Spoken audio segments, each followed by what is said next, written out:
আজকের গল্প জীবন যুদ্ধ। আমি বাবলু আপনাদের গল্প শোনাচ্ছি জীবন যুদ্ধ পর্ব 11। রাজীবের বাসও অনেকক্ষণ হলো দাঁড়িয়ে আছে। এইভাবে বাসে বসে থেকে কোনো লাভ নেই। তার চেয়ে বাস থেকে নেমে 10 মিনিট হাঁটা দিলেই রাতুলদের বাড়ি।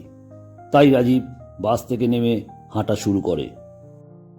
ভিড় ঠেলে আস্তে আস্তে হাঁটতে থাকে। কিছুটা দূরে একটা বাচ্চা রাস্তার পাশে দাঁড়িয়ে আছে। একটা গাড়ি জোরে চালিয়ে যেতে গিয়ে দাঁড়িয়ে থাকা বাচ্চাটাকে ধাক্কা দিয়ে চলে যায়। বাচ্চাটা রাস্তার পাশে ছিটকে পড়ে। রাজীব ও আরও কিছু লোকজন দৌড়ে যায় বাচ্চাটার কাছে। কয়েকজন আবার গাড়িটাকে ধরতে গাড়ির পিছনে দৌড়ায়। গাড়ি জোরে চালিয়ে চলে যায়। বাচ্চাটার কপাল ফেটে রক্ত বেরাচ্ছে। রাজীব ভিড়ের মধ্যে থাকা লোকজনদের জিজ্ঞাসা করে, কাছাকাছি কোনো হসপিটাল আছে? একজন বলে, মিনিট 10 ওই দিকে সোজা হেঁটে গেলে একটা হসপিটাল পাবেন। রাজীব নিজের পকেট থেকে একটা রুমাল বার করে বাচ্চাটার মাথায় বেঁধে দেয়। তাতেও রক্ত পড়া বন্ধ হলো না। সামনে কোনো গাড়ি নেই। কোনো উপায় না দেখে রাজীব বাচ্চাটাকে কোলে তুলে হাঁটা শুরু করে। কিছুটা হাঁটার পর রাজীব বাচ্চাটাকে জিজ্ঞাসা করে, তোর নাম কি? বাচ্চাটা বলে, বিট্টু। রাজীব বলে, আমি রাজীব, তোর কোনো ভয় নেই, আমি তোকে হসপিটালে নিয়ে যাব। বিট্টু হঠাৎই জ্ঞানশূন্য হয়ে পড়ে। কপালে বাঁধা রুমাল রক্ত আটকাতে পারছে না। রাজীব ও বিট্টুকে কোলে নিয়ে হাঁটতে কষ্ট হচ্ছে। এইভাবে হসপিটালে পৌঁছাতে দেরি হয়ে যাবে। একটা গাড়ি দরকার। হঠাৎ দেখে রাস্তার পাশে একটা জিপ গাড়ি দাঁড় করানো আছে। এটা কার গাড়ি জিজ্ঞাসা করে। কেউ বলতে পারছে না। রাজীব দেখে গাড়িতে চাবি লাগানো আছে। আর সময় নষ্ট না করে রাজীব বিট্টুকে গাড়িতে তুলে গাড়ি স্টার্ট দিয়ে চালিয়ে নিয়ে যায়। হসপিটালে গিয়ে জিপটা রেখে রাজীব বিট্টুকে কোলে নিয়ে দৌড়ায়। ডাক্তার, তাড়াতাড়ি চিকিৎসা শুরু করতে হবে। ডাক্তার বলে, আপনার কে হয়? রাজীব বলে, আমি মামা হই। ডাক্তারবাবু বলে, বাচ্চার অনেক রক্ত বেরিয়েছে, রক্ত দিতে হবে। রাজীবের রক্ত নমুনা করে নিয়ে যায়। এসে বলে, একই গ্রুপের রক্ত। পেশেন্টের পাশের বেডে শুয়ে পড়ে রাজীব। রক্ত নেওয়া শুরু করে। কিছুক্ষণ পর বিট্টুর জ্ঞান ফেরে। বিট্টু তাকিয়ে দেখে রাজীব রক্ত দিচ্ছে। রক্ত দেওয়া বন্ধ হলে রাজীব বেড থেকে উঠে বিট্টুকে বলে, এখন তোর মাথা টনটন করছে? বিট্টু বলে, হ্যাঁ। বিট্টু বলে, তুমি কি আমার রাজীব মামা? রাজীব বলে, হ্যাঁ। তুই এখন শুয়ে থাক, উঠবি না বিট্টু। ডাক্তারবাবু বলে, 3 ঘন্টা পর বাড়িতে নিয়ে যাবেন। 10 দিন বেড রেস্ট থাকবে, ওষুধ লিখে দিলাম। রাজীব বিট্টুকে বলে, কিরে, খিদে পেয়েছে? বাইরে থেকে কিছু কিনে নিয়ে আসি? এখান থেকে উঠবি না কিন্তু। রীতা এই হসপিটালের সিস্টার। বিট্টুর বাড়ির পাশে রীতাদের বাড়ি। বিট্টু রীতাকে হসপিটালে ঢুকতে দেখে বলে, ও রীতা পিসি। রীতা বিট্টুকে দেখে চমকে যায়, বলে, তুই এখানে? তোর কি হলো? অন্য সিস্টাররা সব ব্যাপারটা রীতাকে বলে। রীতা তাড়াতাড়ি হসপিটাল থেকে ফোন করে বিট্টুদের বাড়িতে। ফোনটা বিট্টুর বাবা বাবুদা ধরে। রীতা বলে, বিট্টুর অ্যাক্সিডেন্ট হয়েছে, ওর মামা হসপিটাল নিয়ে এসেছে, তোমরা তাড়াতাড়ি আসো। বিট্টুর বাবা বাবু চক্রবর্তীকে এই এলাকায় লোক বাবুদা বলে ডাকে। দাপুটে ও উপকারী মানুষ। মানুষের ভিড় তাই সারাদিন লেগে থাকে। অন্যায় কাজ যে কেউ করলেই কান ধরে উঠবোস করানো বাবু চক্রবর্তীর নীতি। তাই এ রাস্তায় যারা যাতায়াত করে তাদের এই রকম নিদর্শন চোখে পড়ে।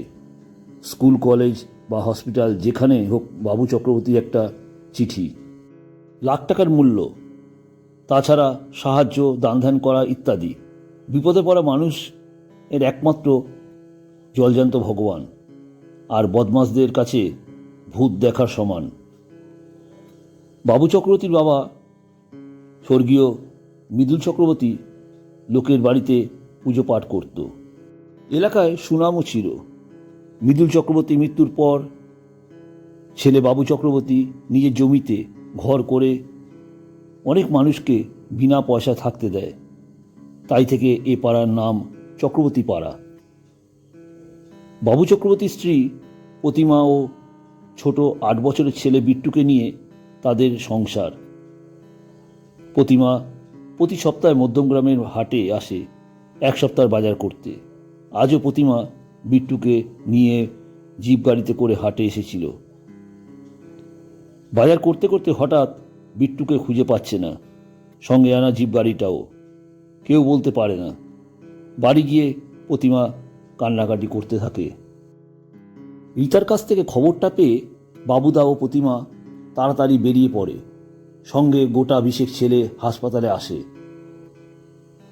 হসপিটালে গেটে রীতা দাঁড়িয়ে অপেক্ষা করছিল। বাবুদা ও প্রতিমাকে দেখে এগিয়ে যায়, বলে, এখন বিট্টু ভালো আছে। বিট্টুর মাথায় 6টা সেলাই পড়েছে। বৌদি, তোমার ভাই রাস্তা থেকে বিট্টুকে হসপিটালে নিয়ে এসেছে। ডাক্তারবাবু বলছিল বিট্টুর অনেক রক্ত বেরিয়েছে, ঠিক সময় না নিয়ে আসলে বাঁচানো মুশকিল ছিল। তাছাড়া বিট্টুর মামা কি ভালো জানো? ডাক্তারবাবু বলল রক্ত দিতে হবে, তাই 3 বোতল রক্ত দিয়েছে। বিট্টুর গ্রুপের রক্ত হসপিটালে ছিল না। ওর মামার সঙ্গে গ্রুপ ম্যাচ করতে অনেক বিপদ কমে যায়। প্রতিমা বলে, কিন্তু রীতা, আমার তো কোনো ভাই নেই। রীতা বলে, কী সব ভুল কথা বলছো? তোমার ভাই নেই? নিজের ভাই না হলে এত রক্ত দেবে? বিট্টুর প্রতি ভালোবাসা আছে, তা দেখলে যে কোনো মানুষ বলতে পারে। তাছাড়া বিট্টু আমার সঙ্গে পরিচয় করিয়ে দিয়েছে। রীতা পিসি, এটা আমার রাজীব মামা। প্রতিমা এবার কাঁদতে কাঁদতে বলে, না গো, আমি ঠিকই বলছি। প্রতিমা হাঁপাতে হাঁপাতে বলে, বিট্টুর স্কুলের বন্ধুদের সবার মামা আছে, তাই রাতে ঘুমাতে গিয়ে আমার কাছে জানতে চায়, মা, আমার মামা আছে? আমি মজা করে বলতাম, মামা আছে, মামার বাড়ি আছে, একদিন আসবে। বিট্টু বলতো, আমাকে চিনতে পারবে? আমি বলতাম, ঠিক পারবে। এই কথাগুলো শুনতে ভালোবাসত বিট্টু। তারপর হাসি মুখে শুয়ে পড়ত। এদিকে রাজীব 1 গ্লাস দুধ ও বিস্কুট নিয়ে বিট্টুকে বলে, এই নে, দুধটা ঢকঢক করে খেয়ে নে। বিট্টু বলে, আমি দুধ খাই না। সিস্টার বলে, মামা ঠিক বলছে, দুধটা খেয়ে নাও। বিট্টু আবার বলে, আমি দুধ খাই না। রাজীব পরিস্থিতি পাল্টানোর জন্য বলে, বিট্টু, ম্যাজিক দেখবি? বিট্টু বলে, তুমি ম্যাজিক জানো মামা? রাজীব পকেট থেকে 1 টাকার কয়েন একটা বার করে, বলে, এটা আমার হাতে, এবার ভ্যানিশ হয়ে যাবে। বিট্টু অবাক হয়ে বলে, কোথায় গেল? রাজীব বলে, ওই দুধের গ্লাসের তলায়। এই দুধটা খেলেই দেখতে পাবি। বিট্টু তাড়াতাড়ি দুধটা খেয়ে ফেলে। বলে, কোথায়? রাজীব বলে, এই তো পয়সা। বিট্টু হাসতে হাসতে রাজীবের গলা জড়িয়ে ধরে। সিস্টার বলে, দাদা, আপনার কাছ থেকে একটা ভালো জিনিস শিখলাম। এইসব কিছু বাবুদা, প্রতিমা ও রীতা দূর থেকে দেখছিল। প্রতিমা বলে, বিট্টু তো কোনোদিন দুধ খায় না, আজ খেলো কি করে? আমি কত বলতাম দুধ খেলে বল কিনে দেবো, কিন্তু খেত না। এই তো, বিশ্বাস করা যায় না। প্রতিমা ছেলেকে ডাক দিল, বিট্টু। বিট্টু সামনে তাকায়, বলল, মা। প্রতিমা ছেলেকে জড়িয়ে ধরে কাঁদতে থাকে। প্রতিমা রাজীবের দিকে তাকাতে রাজীব দেখে কিছুটা অবাক হয়ে যায়। রাজীব বলে, আমি রাজীব রায়। আমার সামনে বিট্টুর বিপদ হয়। প্রতিমা রাজীবকে পায়ে হাত দিয়ে প্রণাম করতে যায়। রাজীব বলে, আমি ছোট ভাই, তুমি দিদি বড়, আমাকে আশীর্বাদ করবে তো? সিস্টার ডিসচার্জ লেটার দিয়ে বলে, ছেলেকে বাড়ি নিয়ে যাও। প্রতিমাকে বলে, আপনার ভাইয়ের মতন একটা ভাই সব বাড়িতে থাকলে খুব ভালো হয়। বাবু চক্রবর্তীর সঙ্গে রাজীবের পরিচয় করিয়ে দেয়। বাবুদা অবাক হয়ে রাজীবকে দেখে। একটাও কথা মুখ থেকে বেরালো না। রীতা বলে, প্রতিমা বৌদি, তুমি অনেক পুণ্য করেছো, তাই এটা সম্ভব। বাবুদা ছেলে বিট্টুকে কোলে নিয়ে যাবে, তাই বিট্টুর কাছে গিয়ে বলে, আয়, কোলে নেব। বিট্টু বলে, আমি মামার কোলে যাব। রাজীব বিট্টুকে কোলে নিয়ে বলে, বিট্টু তুই ফুটবল খেলিস? বিট্টু বলে, খেলি মামা। রাজীব বলে, তাহলে প্রতিদিন সকাল বিকাল 1 গ্লাস করে দুধ খাবি, তাহলেই গায়ের জোর হবে। বিট্টু বলে, মামা তুমি খেলো? রাজীব বলে, ফরওয়ার্ডে খেলি। রাজীব বাইরে বেরিয়ে বাবুদাকে বলে, বাবুদা একটা ভুল করে ফেলেছি, আজ প্যাদানি খেতে হবে। বাবুদা বলে, কেন? বিট্টুকে নিয়ে আসার সময় এত রক্ত বেরাচ্ছিল যে আমি রাস্তার পাশে রাখা এই জিপটা করে বিট্টুকে নিয়ে এসেছি। এই গাড়িটা না থাকলে বিপদে আরো বেড়ে যেত। বাবুদা রাজীবকে বলে, ওটা আমার গাড়ি। রাজীব বলে, বাঁচা গেল। বিট্টুকে গাড়িতে বসিয়ে দিয়ে রাজীব বলে, এবার আমাকে বাড়ি যেতে হবে।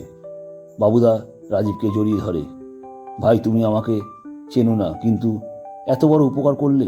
রাজীব বলে, এটা কোনো ব্যাপার না, মানুষের বিপদে মানুষই তো এগিয়ে আসে। বাবুদা বলে, আমাদের বাড়িতে চলো। রাজীব বলে, অন্যদিন যাব। প্রতিমা বলে, ভাই দিদির বাড়িটা দেখবে না? রাজীব বলে, যাব, কিন্তু একটা শর্তে, দিদির পায়ে একটা প্রণাম করতে দিতে হবে। প্রতিমাকে রাজীব পায়ে হাত দিয়ে প্রণাম করল। প্রতিমাকে অনেকেই প্রণাম করে, কিন্তু আজকের অন্যরকম মনে হয়।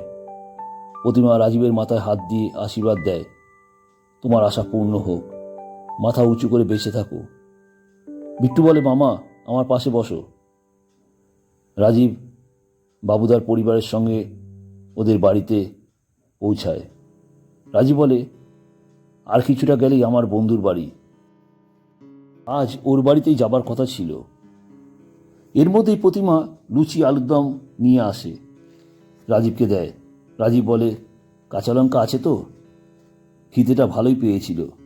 রাজীব বলে, দিদি তোমার হাতে রান্না খুব ভালো, কিন্তু তোমাকে দেখে আমার মনে হচ্ছে তোমাকে যেন খুব চেনা চেনা লাগছে। সন্ধ্যা হতে চলল। রাজীব বলে, তোমাদের বাড়ির সামনে এত মানুষের ভিড় কেন? প্রতিমা বলে, বিট্টুর বাবার কাছে এসেছে। মানুষের বিপদে আপদে তোর মতনই বিট্টুর বাবা সাহায্য করে। প্রতিমা বলে, ভাই বাড়িতে কে আছে? রাজীব বলে, মা আর শরৎদা। সন্ধ্যা হয়ে গেছে, আজ আসি, পরে আবার আসব।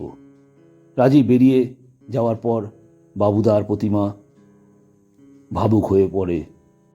ভাবতে থাকে, আজ কত বড় বিপদ থেকে রাজীব বাঁচালো আমাদের ছেলেকে, নিজের রক্ত দিয়ে একজনকে বাঁচালো, সে আবার তার সঙ্গে রক্তের সম্পর্ক নেই।